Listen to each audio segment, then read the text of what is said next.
বৃষ্টি হচ্ছে টিপ টিপ, এর মধ্যে আমরা উঠছি। এই পথটা বেশ পিচ্ছিল হয়ে গেছে,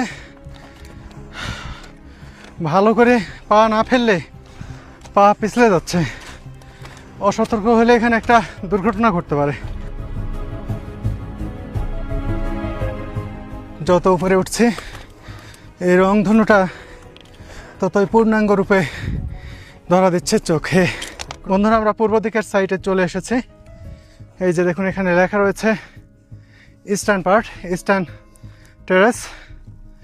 এটা দেখার পরে কিন্তু আমরা ওয়েস্টার্ন পার্টটা দেখব। আর বেশি হাঁটার নেই, একেবারে চলে এসেছি আমাদের গন্তব্যে। অবশেষে চূড়ায় চলে এসেছি। আর দেখুন এখানে কি সব ভাস্কর্যগুলো, কি সব মূর্তি এখানে বানিয়ে রাখা হয়েছে। এগুলো দেখে হতবাক হওয়া ছাড়া আর কোনো উপায় থাকে না।